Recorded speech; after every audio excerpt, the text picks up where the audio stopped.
What's up guys, welcome back to Software Solutions, and today we talk about Call of Duty Warzone Season 4 and its latest updates. Now the reason why I'm saying latest updates is because Call of Duty actually announced on their website saying that they're going to release Season 4, and then after a few days they're going to release another update which is almost about 4 gigs big, just to fix the errors in the game and things that was bugging out, like patch notes and stuff like that, that they officially released to the game right now at this very moment. Now I want to go ahead and test everything out myself, so you don't have to do that. So you can just follow my guidelines as I'm about to show you right now. Now, this is for all users out there. It doesn't matter if you're a low-end user, medium-end user, to a high-end user. It really doesn't matter. This is for every single person that is playing this game right now at this very moment. If you want the best competitive settings overall, if you want the best looking game overall, or you just want to be able to play this game without dropping FPS or without decreasing a lot of FPS in this game, I'm going to show you the best settings right now at this very moment. All right, let's jump straight into it. All right, ladies and gentlemen, as you can see, we're in the display tab right now, and I highly recommend running your game at full screen exclusive. The reason why I'm saying this is because the response time to full screen exclusive is way better than windowed mode and then your full screen borderless. There's not much difference between these two, but there's a huge difference between this option, that option, and then obviously these two. Like I said, if you're running one monitor or one display, I highly recommend running it full screen exclusive. If you have multiple monitors, you go with full screen borderless, but yet again, you can also get away with multiple monitors on full screen exclusive. This is how I'm running my game at this very moment with 3 monitors. All right, let's jump straight into the next step. All right, so this one over here, which is aspect ratio, I highly recommend just selecting auto if you don't know what you're doing, okay? If you have, like, I don't know, a gaming monitor or a huge monitor or just an average monitor and you don't know what to select inside here, I highly recommend going to auto. All right, just go to automatic and you should be fine. But if you're a very competitive player and you're very like a sweaty player, whatever the case might be, or you want the best experience overall, in my own opinion, it would be 16:9, and it does not matter what screen you're running. Unless you got something like an ultra wide that's extremely big, that's an ultra wide.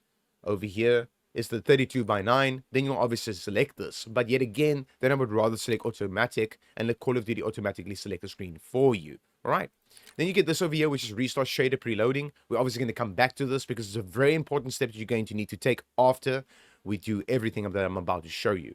All right, display gamma, I highly recommend putting this at 2.4. It actually makes the game look a slight bit better in the digital vibrance. So I highly recommend choosing this option, or you could go with 2.2. It's your own personal preference. All right, the gamma / brightness, I highly recommend changing this to about either 55 to 60 or either 65. Don't go any higher than that because Verdansk is a very, very bright map and you're going to make your game look washed out and you don't want that. All right, the video reflex low latency, I highly recommend leaving it on the option it gave you once you came into this game and it already gave you an option. So if it was on or an on plus boost, leave it there. Okay, the reason why you would select on plus boost is if you are on CPU bound cases. Now, this is probably like 95% of the gaming community has better graphics cards than what they have CPUs. Then I would select on plus boost. I'm going to repeat that. If you have a better graphics card than your CPU, go to on plus boost. Not a lot of people have way better CPUs than what they have graphics cards. Okay, more people have way better graphics cards than what they have CPUs, so I would select on plus boost. But then again, if you upgrade it to the best of the best, like let's say you're running the latest CPU and the latest graphics card, then I would go with on and you should be good to go. Just never turn this off. Okay, all right, eco mode preset at custom VSync gameplay plays a very big role on this game. If you're getting stuttering in the game or your game is literally tearing itself apart like that, that's just a preview to show you how it would look if you are getting screen tearing in your game, or your game feels choppy. I would highly recommend that you select this and go to 100% and select 100% and you should be good to go. Just bear in mind, ladies and gentlemen, it's going to cap your FPS to the hertz and the refresh rate of your monitor. Then the VSync menus, you don't need this. This is just the menu itself. In the menus like this where we are now, just leave it off. Then custom frame rate limit, I run my game on unlimited and I've always run my game on unlimited, and this is how I play my game. Now, I know a lot of people go ahead and customize it and they come inside here. The reason why I would customize this is the only reason why I would do this, is because of this. If you're running your game perfectly fine, okay, and you're doing about, let's say, make an example, let's say you're doing 120 FPS constantly, no matter what you are doing in this game, no matter where you are on the map, no matter if you're in a gunfight or whatever the case might be, you're doing 120 FPS. Drop it then 20 FPS lower to the max refresh rate. Drop this to 100 instead of 120. So if you're achieving 120 FPS constantly and above that, drop it to 100 so that you can do 100 FPS constantly without dipping in frames and stuff like that, so you can have a smoother gameplay experience. For another example, let's just make it so that you are getting currently 200 FPS. No matter what you do, no matter where you are, no matter what you are doing on the game, while you're fighting, while you're shooting, while you're parachuting, while you're flying in, or whatever the case might be, drop this down then to 180. 20 FPS less, so you can have a smooth gameplay experience. So 20 FPS less, ladies and gentlemen, than what you're currently getting constantly in the game. All right. For some people, it might be a way higher number. For some people, it might be a medium number. And for some people, it might be a low number, depending on the rig that you're running. Okay, now, like I said, I play my game on unlimited, and this is how I play my game. It's my own personal preference. All right, reduce menu render resolution. I highly recommend just having this on native, and you should be fine. Pause game rendering, have this off. Reduce quality when inactive. This is obviously when you're not by your computer anymore. Then go ahead and select anything inside there if you're not by your computer anymore and you're still running the game. Then the focus mode, you leave at 0, and you should be fine. All right, from here, you're going to come to the quality tab. Right, from here, we're going to come to the quality tab, ladies and gentlemen, and as you can see, you're going to have a reset to recommended. This is only if, ladies and gentlemen, this is only if you have changed settings inside here before. If you've never done that before, if you've never changed any settings inside here, you won't have reset to recommended, and you won't have custom. Okay, you'll have your extreme, your ultra, your balance, your basic, and your minimum. I highly recommend what you're going to need to do is just leave this as is and then come and customize it yourself. This over here, ladies and gentlemen, plays a very big role on your game. Please leave this at 100. Do not dip it down to 90 or like 95 or something like that. Don't do that. It's going to make your game look way, way worse. Leave it at 100. Okay, I went to go and tweak my stuff in my NVIDIA control panel, in my DSR factors, to make it so that my game runs at 1080p at 100 instead of 4K at 100. My gameplay feels really, really smooth after I've done this. I've talked about this on my previous video and my video before that and my video before that. The game runs really, really smooth if you drop your resolution down. Now, I know a lot of people might have this at 100 and be rocking at 1440p or even 4K. Yet again, ladies and gentlemen, like I said, please just leave it at 100. Don't drop it down. Dynamic resolution, I highly recommend just leaving this off right now. For the latest season, I highly recommend leaving it off. It actually gives problems for some people out there. If you're getting away with this on, then leave it on. Then we get the upscaling / sharpening, and I highly recommend that you use, if you are running a low-end machine, go with AMD FSR 3. Okay, this is for NVIDIA users and AMD users. It doesn't matter what graphics card you have, you can run this on an NVIDIA card or an AMD card. Just because it says AMD doesn't mean you need an AMD graphics card to run this. Ladies and gentlemen, go with this if you are struggling with this game. If you're a low-end user or a medium-end user, and you can see that there's this huge impact on your game, and your game's running basically like dog shit, I highly recommend running this at AMD FSR 3, come inside here, and have it at your native resolution. So 1080p, 1440p, all the way to 4K. But obviously, if you're playing at 4K, I wouldn't recommend running AMD FSR 3. But yet again, some people are getting away with 4K at AMD FSR 3 at native.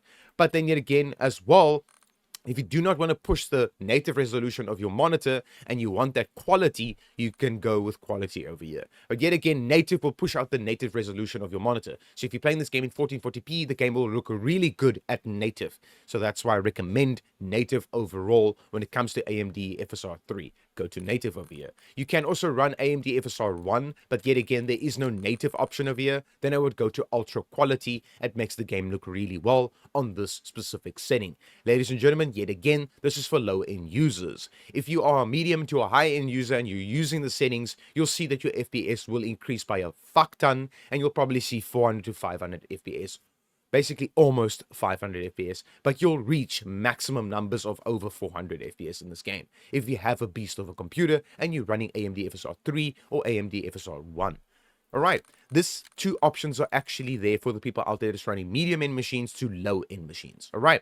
Now, this is for all users out there. It can be high-end, medium-end to low-end. Fidelity FX Cache is the best upscaling inside this game. It's physically the best upscaling. Now, I'm obviously going to have people that's going to tell me, yo, dude, no, it's not. This is better. This is better. This is better. This is better. Yes, everyone has their own opinion on which upscaling runs better on their computer because everyone has a different setup. Now, I know this. Trust me, I know this. Because people are going to be like, yo, dude, but NVIDIA DLSS runs better for me because I have an NVIDIA card and I'm running my game at quality, or I'm running my game at balance and it runs perfectly like that. If you're running an NVIDIA card and you're running NVIDIA DLSS, I highly recommend don't even put it at balance. Rather put it at quality. Because if you are running something that like NVIDIA DLSS, meaning you have an RTX graphics card, I highly recommend using that RTX graphics card to push out the quality that you want. Then go to quality over here, all right? And you should be good to go. And then have this as your own personal preference. Then you get NVIDIA DLAA. I don't know anyone that uses this option, to be honest with you. I really don't know anyone. And I know a lot of people that play Call of Duty. I don't know who uses this. If you use this, good on you. I don't use this. I don't use it at all. I just skip over it, okay?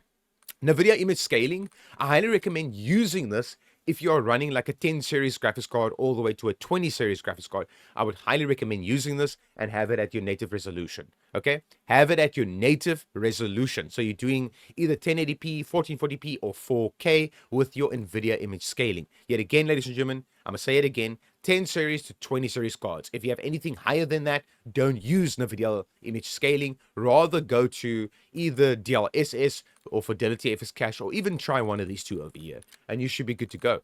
Then you get the Intel upscaling. Some people get away with this, where they choose this option on lower budget gaming PCs or medium budget gaming PCs, all the way up to high-end graphics cards and high-end machines. They go to native. Now, when you're running medium end, you go to about, let's say, quality or either ultra quality. If you're running a low-end machine, go to balanced. I repeat, do not recommend putting this on performance or ultra performance, rather than use a completely different upscaling like either Fidelity FX Cache, or if you're running a low-end graphics card or a low-end machine in general, go with these two over here. You should be good to go. All right. Now, NVIDIA DLSS frame generation, I highly recommend that you don't play with this because it's AI created frames. So it's actually fake frames that you are seeing. So it's a frame, then an AI created frame, then a frame, then an AI created frame. So basically, if you're doing 300 FPS with this thing on, you're actually doing 150 solid. That's what you're doing. I can't say solid because Call of Duty smokes a bunch of crack and stuff like that, and the game's completely fucked. So you're probably not even doing 150 correctly. Okay? So if you are one of those people, and you're going to leave it in the comments down below, that, hey man, I use this, like I'm going to make an example. I use this one over here, and I use NVIDIA DLSS frame generation, and I put it on. And my game runs perfectly fine. I don't see stutters. My game runs perfect. Leave a comment down below what CPU you have, what GPU you have, and let the rest of the community know what you are running. Some people might have the exact same machine, and you can help them out by leaving a comment down below that you are actually using this over here, and you're using this, whatever upscaling you are using, and a NVIDIA DLSS frame generation, and you're getting away with it. Leave a comment down below what CPU you're running, what RAM you're running, and what graphics card you're running. Obviously, it's going to be NVIDIA if it's a NVIDIA DLSS frame generation, and then it's going to be an AMD card if it's an AMD FSR3 frame generation setting that's on. Now leave a comment down below if you are using it and you're getting away with it. Just let us know what CPU you are running, what RAM you're running, and what GPU you are running, and then we can help out the rest of the community as well. Variable rate shading, please go ahead and put this on. It makes the game perform way better. VRAM target scale, I highly recommend putting this at 80% if you're running a high-end gaming graphics card, and then when you're running a lower-end gaming graphics card, go to 60 like this and leave it here like this, and you should be good to go. Please go ahead and do this. With higher-end graphics cards, you go to 80 and you should be perfectly fine. All right, scroll down and then come to this over here where it says detail and textures. I highly recommend running your game at either low, which doesn't have a lot of visual difference between low, normal, and high. There's a huge difference between low and high. Yes, just don't put this at very low. Your game's going to look like absolute dog shit, and you don't want that. Leave it at low. That's how I'm playing my game, and my game looks perfectly fine. But I would go to normal over here. So what I would suggest is if you're running a really good graphics card, go to normal over here. I'm running an i7-14700K CPU and a 4070 Super, and I run my game either at low or normal. Normal would be the way to go, and if you have anything better than my machine that I'm currently running with specs, go to normal over here as well. Then if you're running anything lower, go to low, and you should be good to go. Texture, filter, anisotropic, leave this at low. Depth of field, who plays with depth of field in a right mind? Turn it the fuck off, leave it the fuck off, and done. Detail quality, leave this at normal right now. The game actually looks way better. The particles on the game actually looks way better if you have this on normal. If you have the resources and you have the VRAM and you have the RAM itself and you have a really good CPU, go with normal over here and you should be good to go, right? If you have lower end shit, then I highly recommend just going to low over here. All right, then you get your particle resolution, just leave this at low, and then you get your particle, then you get your particle, fuck man, Jesus, how does I work like this? Then you get your particle resolution. I highly recommend putting this at very low and leave it at very low. You do not need to see the particles in the game. It's only going to take resources of your GPU. So leave it at very low. Bullet impacts, you want this on. The effects, turn it off because you can still see the effects in the game even though it's off over here. This one over here, shader quality always keeps changing to high every time a new update gets released. Go ahead and leave this to low. There's not a lot of visual difference between this and high. Leave it at low. It's only a FPS hogger, so leave it at low. On-demand texture streaming, I leave mine at optimized, which will actually download my textures on the fly through the internet to my drive. All right, this is what this will do.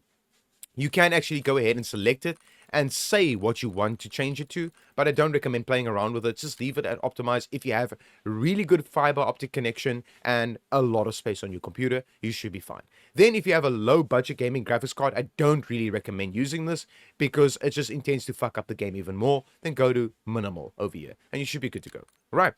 This over here where it says local texture streaming quality, normal for everyone out there. Doesn't matter if you're low end, medium end to high end. Doesn't matter. All right. Shadow and lighting plays a very big role in the game and how it tanks your FPS if you up this in the game, the settings. So what I recommend is you go to normal over here, off, off, off, and low. All right. I'm not going to explain everything every single time I make a video, but this is how you're going to run it. Normal, off, off, off, and low. All three of these things over here, off, off, always off, leave it the fuck off, and done. And then low over here. Environment plays a very big role on the game itself. It really does, and how it tanks the FPS of your machine. Now, environment, when it comes to tessellation, I highly recommend leaving this at all, so your game actually looks way better. Now, if you have a lower gaming machine, I would go to near. Don't put it off. Just please don't put it off. It makes the game look really bad. Okay? Rather go to near. If you have a higher end machine, go to all. Volumetric quality, low. Then your physics quality, off, off, always off, leave it the fuck off and done. Your weather grid volumes turned off, off, always off, and leave it the fuck off and done. And the water quality off as well. These three options need to fuck out this fucking game because they are fucking pointless. Because if they are on high, or if this one is on ultra, or and this one is on all, it tanks FPS by a lot. You can actually decrease above 60 FPS. You can decrease minus 60 FPS by turning these three things on. Please, for the love of fuck, please don't do that. Then you're going to come to the view option over here. I'm going to discard it because I'm going to keep my settings. And you're going to come over here. You're going to come to this one over here where it says field of view and have your own personal preference running over here. I have mine at 120. Always play mine at 120. You can actually see this is 120. This is 100. That's 80. And that's 60. On 120, you can actually see more on your left and right hand side. Yes, ladies and gentlemen, this is a sweet spot for your competitiveness of gameplay. I highly recommend just leaving it at your own personal preference. You do not need to have it at 120. Have it at your own personal preference. Then just copy everything I have inside here. And please go ahead and turn this off. World motion blur needs to be off, needs to stay off, and always off. Weapon motion blur, off, off, always off, leave it off, and fucking done. Rest of the stuff is your own personal preference. All right. Then we're going to come to interface, ladies and gentlemen. Come inside here and come over here. And then come to this over here where it says color customization. You're going to come inside here. That's your own personal color, which is you. You get your team. Make sure that it's the same color. So I'm just going to go choose any color just to make an example to you guys. So let's say I choose this green over here. Make your party the exact same color as your team. I'm just going to turn it back to my color that I used to have, which is the sky blue, baby blue color. I have it like this. Make sure this is the same. Your enemy, go ahead and make it your own color. So go to custom color and make it your own color. I have mine as a magenta pink. because nothing really in the game on the map is magenta pink or pink in general. Yeah, people's characters and gun skins and stuff like that, yeah, they might be pink. Nothing on the map is pink, and that's why I choose this color. So these are just your own personal preference of what colors you want inside here. Then you're going to come to this over here, which is color filter. Color filter 2 is the best option. I'm not even going to tell you about 1 and 3. Please go to filter 2 and you should be good to go. Go with both over here. Go to 100% over here, 100% over here, and you should be good to go. Now, ladies and gentlemen, the most important step you're going to need to take is this right here. Alright, ladies and gentlemen, the most important step you're going to need to take is this over here for the settings to apply to your game. You're going to come to the display tab, come to restart shader preloading, click on it, and go to restart. Yes, ladies and gentlemen, you're going to physically need to restart your game and then boot back into your game. Alright, doesn't matter if you're running it through Steam, Battle.net, or the Xbox Game Pass. You're going to click on restart, and you're going to go out of the game, go out of the game, go out of the game, go out of the game, and then quit to desktop. Then at the top left corner, once you launch your game again, it's going to install your shaders again from overs. And it's then going to apply the settings I just gave you right now. Ladies and gentlemen, if this worked for you, smash that like button, leave a comment down below, subscribe to the channel if you're new here, and leave a super thanks if you are kind enough to do so. Leave a super thanks if this actually did help you. And as always, ladies and gentlemen, just here to help you as best I can. And as always, hope you enjoy Season 4, and peace out.